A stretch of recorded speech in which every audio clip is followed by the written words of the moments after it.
for that, Vetime. Hello everyone, I am Biana Kisha H. Lilin, and I'm here to report the motivations why Rizal wrote the Noli Tangere and a little bit of plot about the novel. So let's start with the motivations behind writing the Noli. The title of origin. So the title Noli Me Tangere is in Latin and translates to touch me not. The word touch me not is from the Gospel of John in the Bible, where Jesus tells Mary Magdalene, touch me not, for I am not ascended to my Father. Rizal chose this title to symbolize the sensitive and taboo topics he intended to address the novel. Rizal shifted the Noli Me Tangere from French to Spanish. So Rizal first planned to write Noli Me Tangere in French. He, however, shifted to Spanish because he intended to reach out to his countrymen in the Philippines para sa daw makasabot ang mga taga-Philippines. Rizal explained, I must wake from its slumber the spirit of countrymen. I must first propose to my countrymen an example with which they struggle against their bad qualities, and afterwards, when they reformed, many writers would rise up to present my country to proud Europe. So do you know guys that the novel has been translated into numerous languages, reflecting its global importance? It has been translated into English, Spanish, and other languages, making it accessible to a wide international audience. So what is the main purpose why Rizal wrote Noli Me Tangere? So in the initial pages of Noli, the dedication titled Ami Patria clearly articulated the Rizal's purpose for his writing the novel. So let's read all together. To my motherland. In the annals of the adversity, there is etched cancer of a breed so malignant that the least contact exacerbates it, and stirs in it the sharpest of pains. And thus, many times amidst modern cultures I have wanted to evoke you, sometimes for memories of you to keep me company, other times to compare you with other nations. Many times your beloved image appears to me, afflicted with social cancer of similar malignancy. Desiring your well-being, which is our own, and searching for the best cure, I will do with you as the ancients of old did with their afflicted. Expose them on the steps of the temple so that each one who would come to invoke the divine would propose a cure for them. And to this end, I will attempt to faithfully reproduce your condition without much ado. I will lift part of the shroud that conceals your illness, sacrificing to the truth in everything, even my own self-respect, for as your son, I also suffer in your defects and fallings. So the project of writing the Noli, as stated, as geared towards exposing the ills of Philippine colonial society under Spanish. Thus, through the passages within the Noli, readers also get glimpses of how Rizal saw his country. So now finally, let me welcome you to the plot of one of the very famous novel of Jose Rizal, which is Noli Me Tangere. So let's begin knowing the main characters of this novel. First is si Crisostomo Ibarra or Juan Crisostomo Ibarra. Isa sa mga ideal type sa mga girls. Hey. So si Crisostomo Ibarra kay isa ka mestizo, half Spanish and half Filipino. Then si Crisostomo Ibarra pod kay lover ni Maria Clara. Kaila naman mong Maria Clara no? Kung wala pa, at wala na siyang ilailahon later. So si Crisostomo Ibarra pod ay is one of the wealthiest man in San Diego since iyahang family is dato pod. Ang name siyang father is si Don Rafael Ibarra. Lastly, si Crisostomo Ibarra ay nakahuman og eskwela sa Europe for 7 years. Next is si Maria Clara. Siya ay known na ginatawag as Mestiza Heroine or grabe ka girl power. Her full name is Maria Clara de los Santos y Alba. She is raised by Capitan Tiago and Doña Pia Alba. She is kind-hearted woman who is well loved by everyone. Next is si Don Santiago de los Santos alias Capitan Tiago. Mo ni ang papa ni Maria Clara. Sa iyahan nagdako jud si Maria Clara. He is also one of the wealthiest men in the town of San Diego because he is a businessman who owned vast tracts of farmlands in Pampanga and Laguna. Next is the very favorite character sa tanan tungod sa iyang pagkaway maayo. Kuha dyan niya akong kalagot. Nag-open up. So he is no other than Padre Damaso. He is Franciscan or a friar. Friar means a member of any of certain religious orders of men. His real name is Damaso Verdolagas. He is a main antagonist in Noli Tangere. He is also a former curate or also known as priest of San Diego. Next is si Elias. Isa pod ni siya sa mga type sa mga babae kay ko very buutan ba maayo kayo kay sugal ang kinabuhi makatabang lang.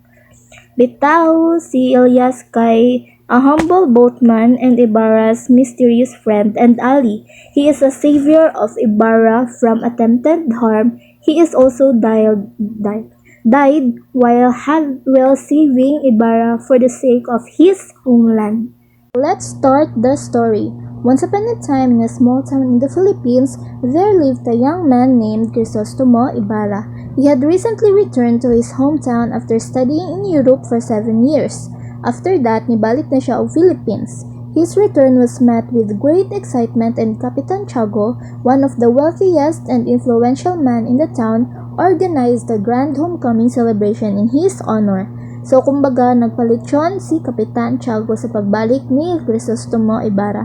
In the celebration, ang ilang mga dita is dili gyud basta-basta kay mga dagko man jud ang mga tao na nasa lipunan ng Kastila ang mga nangadto.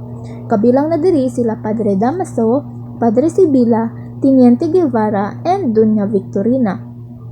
During the celebration, gipakaulawan ni Padre Damaso na dating kura or priest si Ibarra. But wala na lang to gipansin ni Ibarra at magalang na nagpaalam at nagdahilang na ay importante na lakwon.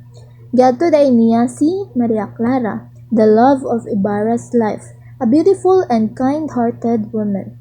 Siya ay anak-anakan ni Kapitan Tiago, kumbaga gi-adapt ni Kapitan Tiago si Maria Clara.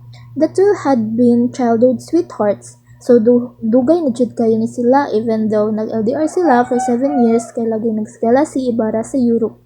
Sila pag moment-moment or reunion, they talk about how their lives going if they are both away to each other. They talk about sweet moments with joy and promises para sa ilang future together.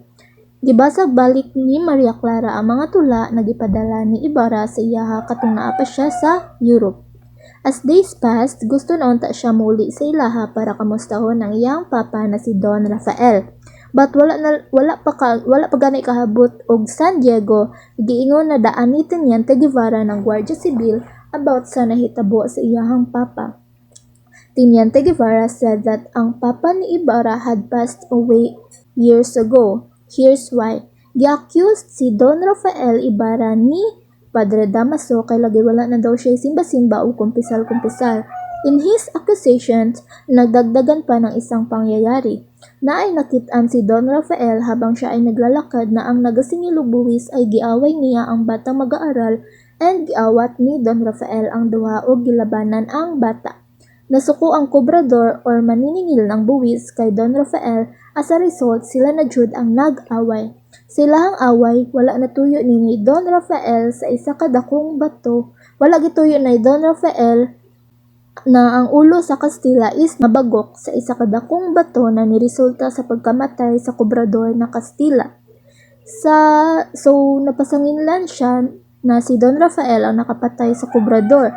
As a result, gipersecute siya sa iyahang mga secret enemies or mga lihim na kaaway and mag-atubang si Don Rafael og dubli-dubli na mga accusations. After that, nabilanggo si Don Rafael. Siyang pagbilanggo, imbes na hapit na siya makalaya, namatay na hinuon siya kay lagi nagkasakit siya, resulta pud sa pagkatiguang. Kabalo ba mo maskin pag-i-abuse na si Don Rafael gipakulong and then namatay, si Padre Damaso is wala pag gihapon siya nalipay and nasatisfy sa nahitabo. Kabalo ba mo nagisugo jud niya ang nagalubong na hukayon ang lawas ni Don Rafael ug ibalhin sa libingan ng mga incheck. Since kusog ang ulan ato na time, unsa ra gud ang lawas sa nagalubong na magkarga og patay na lawas na astang bugata. Nagahuna-huna na lang jud ang nagalubong na ilabay ang lawas ni Don Rafael sa sapa kay dili naman niya makaya magkarga kay ulan-ulan pud baya tas light ang lawas.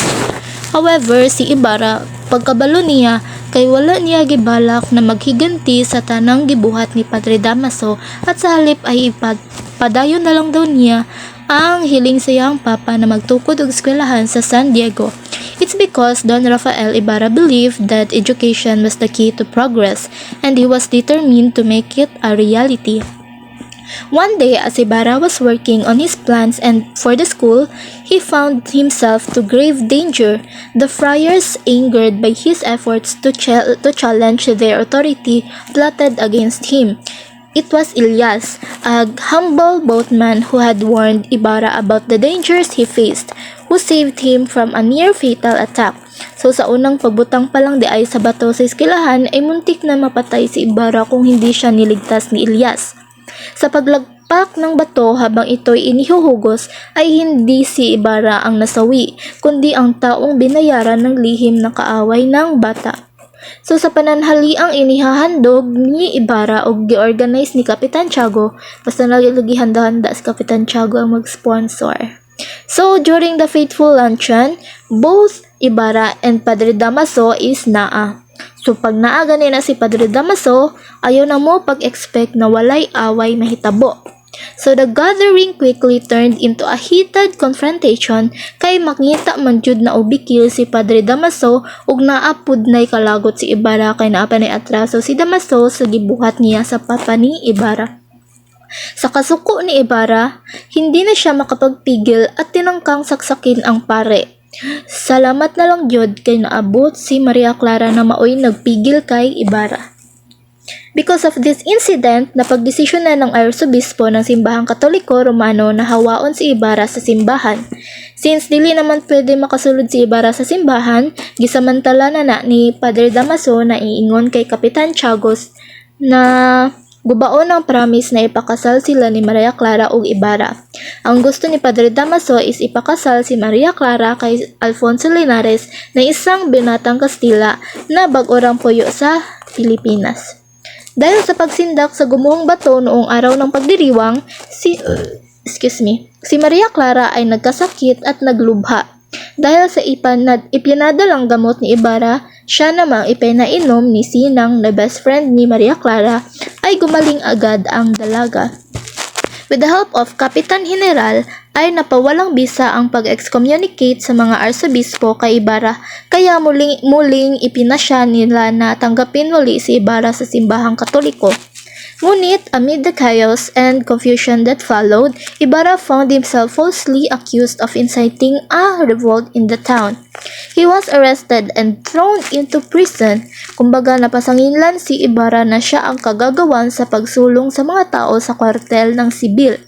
But the help of Elias na nagsumbong na walay kinalaman si Ibarra sa nahitabo, maong wala na lang gidayon na ikulong si Ibarra. So as time passed by, so ang sulat na ihatag unta kay Maria Clara ay napasa kamay ng hukuman na gihimong sangkapan upang siya ay mapahamak, maong nakulong si Ibarra. Nagkaroon ng handaan sa bahay ni Kapitan Tiago upang ipahayag ang kasunduan sa pagpapakasal ni Maria Clara kay Alfonso Linares. Habang nag-celebrate sila, nakatakas si Ibarra sa bilangguan sa tulong ni Elias. Bago tuluyang tumakas ay nagkaroon ng pagkakataon si Ibarra na makausap ng palihim si Maria Clara. Gi-explain ni Maria Clara na ang liham ng kanyang iniingatan kay gigamit sa hukuman sa pagkuha sa pamamagitan ng pagbabantat pananakot.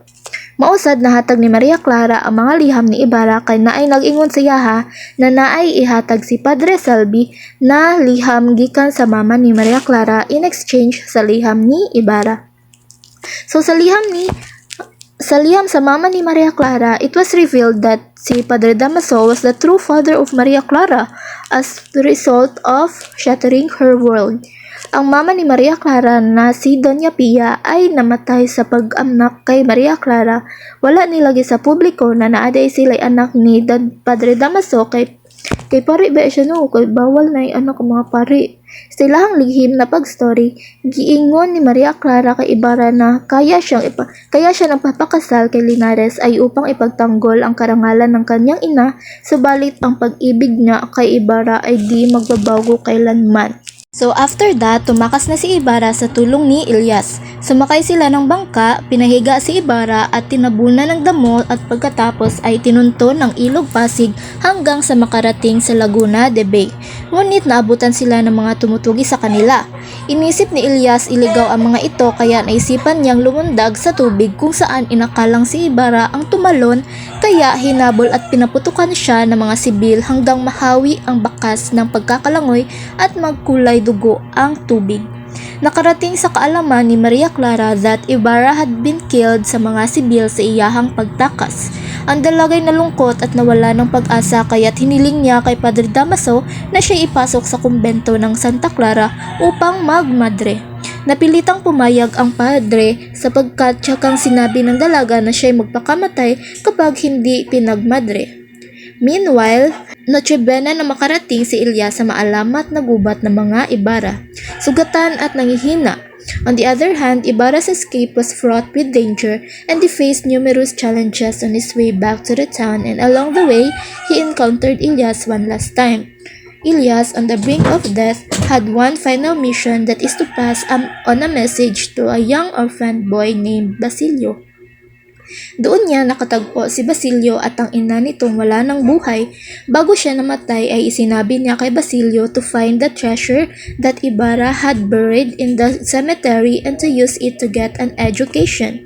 He urged the young boy never to lose hope, to remember the sacrifices of those who had worked tirelessly of a better future.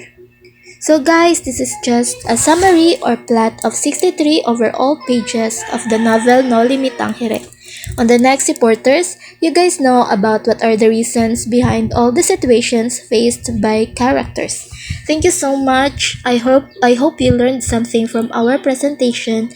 Once again, I am Biana Kishu H. Delin together with Betty May Hubahit.